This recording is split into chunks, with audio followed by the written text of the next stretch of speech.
बिस्मिल्लाहिर्रहमानिर्रहीम। अस्सलाम वालेकुम। आज 3 नवंबर बरोज़ मंगल हम बात करेंगे ज़रदारी ख़ानदान के हवाले से। आज अहम केस की समाअत हुई है इस्लामाबाद हाई कोर्ट में। चीफ जस्टिस अत्तर मिनल्ला साहब की सरबराही में ये बेंच था जो समाअत कर रहा था, और इसमें लतीफ़ खोसा साहब जो कि वकील हैं पाकिस्तान पीपल्स पार्टी के और ज़रदारी ख़ानदान के, वो अदालत में पेश हुए हैं।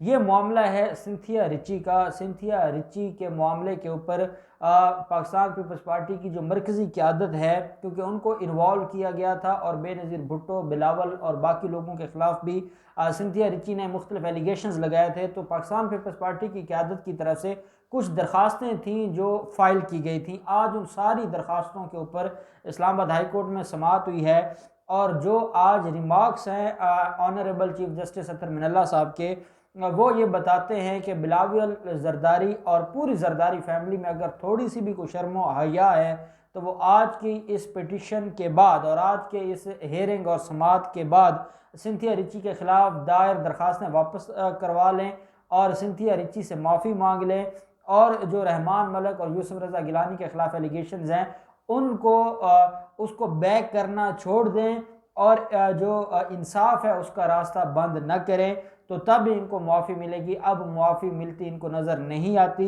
ये दरख्वास्तें फ़ाइल करके ये दरख्वास्तें इनके गले पड़ गई हैं, और अब इनको ये ना उगल सकते हैं ना निगल सकते हैं, ये इस कंडीशन में पहुँच चुके हैं।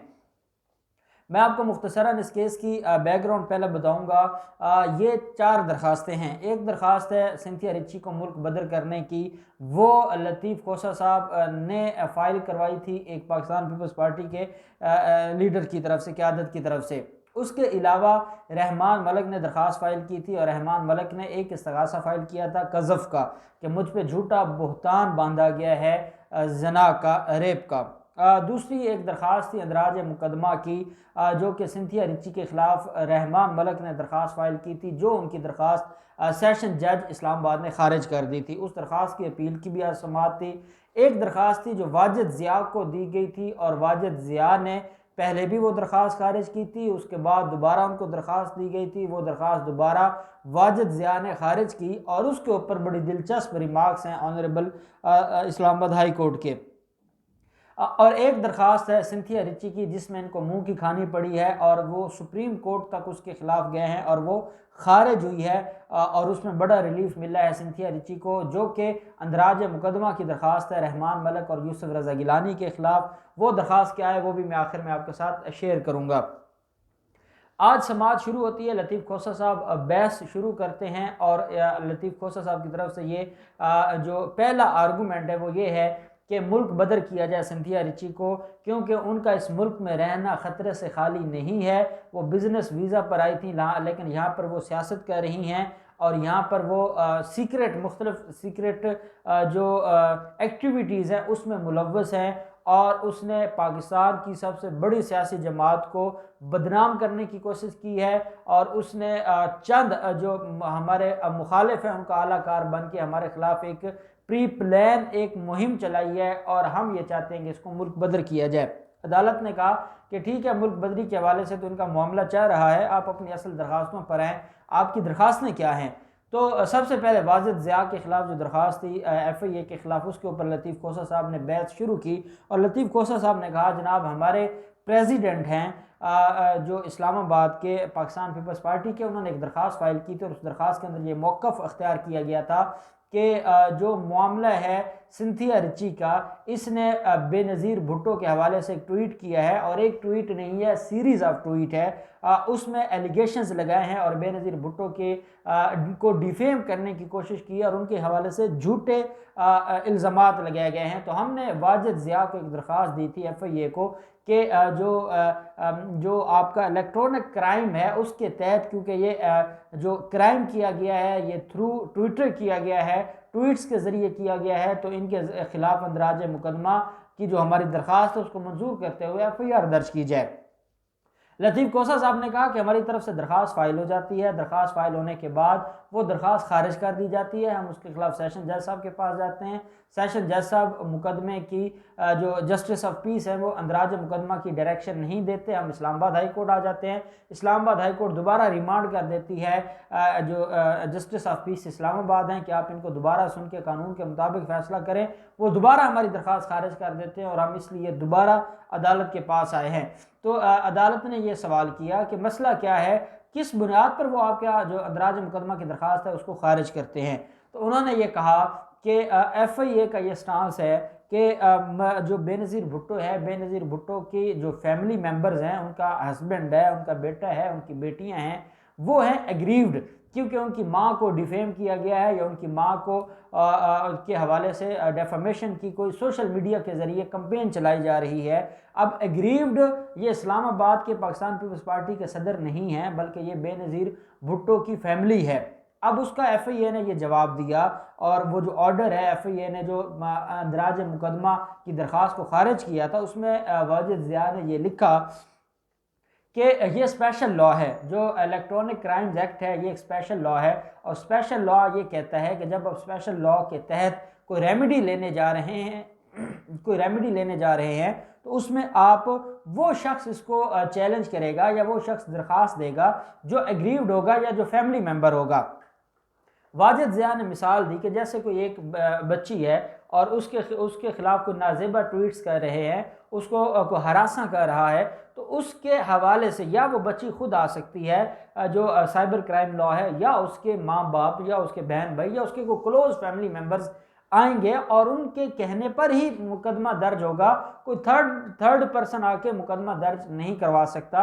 और साथ वाजिद ज़िया ने यह कहा कि ये कोई जनरल क्रिमिनल लॉ नहीं है।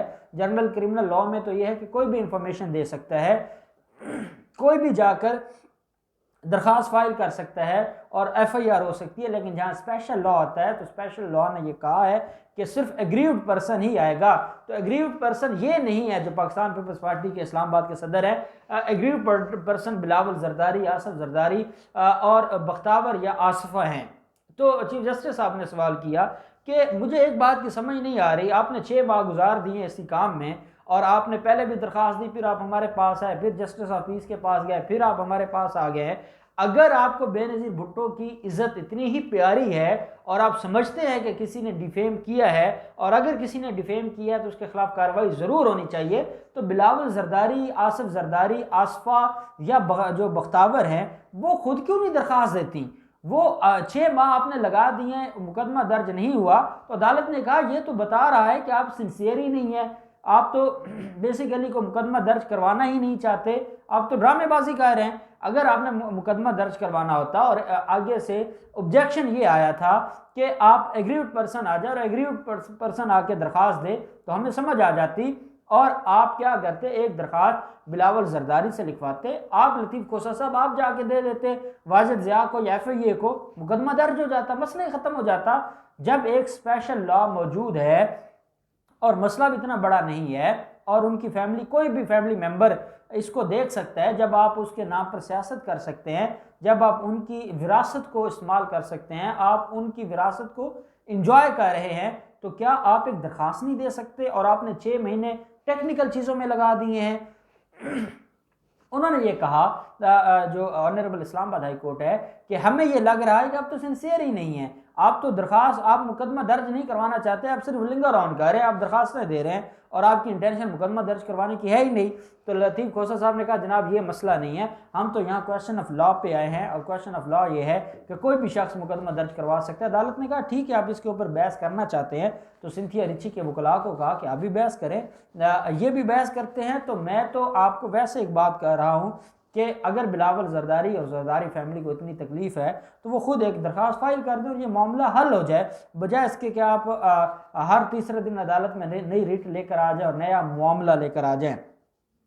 तो लतीफ़ कोसा साहब ने कहा जी कि मैं जब जाऊंगा, मेरी मीटिंग होगी तो मैं ये सजेशन ज़रूर दूंगा। तो जो चीफ जस्टिस अतर मिनल्ला साहब है उन्होंने फरमाया कि आप इन चीज़ों को देख लें। दूसरा जो मामला है सिंथिया रिची के हवाले से, वो रहमान मलिक की दरख्वास्त थी और अंदराज मुकदमा की, तो लतीफ़ खोसा साहब ने कहा जी आज मैं उसके ऊपर बहस नहीं करना चाहता और मुझे उस बहस में टाइम दिया जाए। अब ये वो दरख्वास्त है जो रहमान मलिक ने जमा करवाई थी और रहमान मलिक ने ये कहा था कि आप ये मामला सारे का सारा, हालांकि रहमान मलिक की जब सुप्रीम कोर्ट से दरख्वास्त खारिज हुई थी तो वो सिंथिया रिची ने उनके खिलाफ अंदराज मुकदमा की दरख्वास्त दी, पुलिस ने मुकदमा दर्ज ना किया, वो जस्टिस ऑफ पीस के पास चली गई, जस्टिस ऑफ पीस ने मुकदमे के ऑर्डर ना किए, इस्लामाबाद हाई कोर्ट आ गई, इस्लामाबाद हाई कोर्ट ने जस्टिस ऑफ पीस को हुक्म दिया कि इसमें कानून के मुताबिक ऑर्डर जारी करें। इस्लामाबाद हाई कोर्ट के इस फैसले को चैलेंज किया रहमान मलिक ने, सुप्रीम कोर्ट ने उनकी दरख्वास्त खारिज कर दी। जब वो दरख्वास्त खारिज होती है तो रहमान मलिक ने कहा था कि मैं अपना मुकदमा अल्लाह की बारगाह में छोड़ता हूँ, मैं अब इस मुकदमे में मज़ीद पेश नहीं होऊंगा, लेकिन फिर वो अपील फाइल कर देते हैं। उसकी वजह यह है कि खौफजदा हैं और खौफजदा होने की बुनियाद पर वो इन सारे मामलात को देख रहे हैं और वो इन सारे मामलात को उनकी नज़र में है कि अब ये मामला ख़राब हो गया है। तो लतीफ़ खोसा साहब ने कहा कि हम असल जो दरख्वास्त है उसके ऊपर बहस करना चाहते हैं और वो दरख्वास्त है मुल्क बदरी की। अदालत ने कहा कि आप सारी दरख्वास्तों पर मैं इकट्ठी बहस सुनूंगा 13 नवंबर तक। एक तो जो उनको मुल्क बदर करने का हुक्म है वजारत दाखिला का, उसमें जो स्टे है उसको 13 नवंबर तक तौसीह दे दी है कि 13 नवंबर तक उसको मुल्क बदर ना किया जाए। और साथ कहा है लतीफ़ खोसा साहब से कि आप दोनों दरख्वास्तों में जो दरख्वास्त बेनज़ीर भुट्टो की है, जो दरख्वास्त रहमान मलिक की है, उनके ऊपर बहस करें और 13 नवंबर को दोनों साइडों के वकला बहस करेंगे और फिर अदालत कानून के मुताबिक सारी दरख्वास्तों को इकट्ठा डिसाइड करेगी। अब देखते हैं कि एक जो 13 नवंबर है उसको क्या फ़ैसला होता है। मैं समझता हूँ जो आज जरदारी फैमिली के बारे में अदालत के रिमार्क्स है, अगर इनके अंदर थोड़ी सी भी शर्म हया है तो ये इस मामले के बाद आज शाम ही दरख्वास्त फाइल कर देंगे बिलावल जरदारी की मुद्दत में, ताकि पता चले कि उनकी माँ की किसी ने इंसल्ट की है या डिफेम करने की कोशिश की है, तो ये लोग कॉन्शियस हैं। अब देखते हैं क्या होता है, जो भी डेवलपमेंट होगी हम आपके साथ शेयर करते रहेंगे। अल्लाह पाक पाकिस्तान का हामी नासिर हो। बहुत शुक्रिया। अल्लाह हाफिज़। पाकिस्तान जिंदाबाद।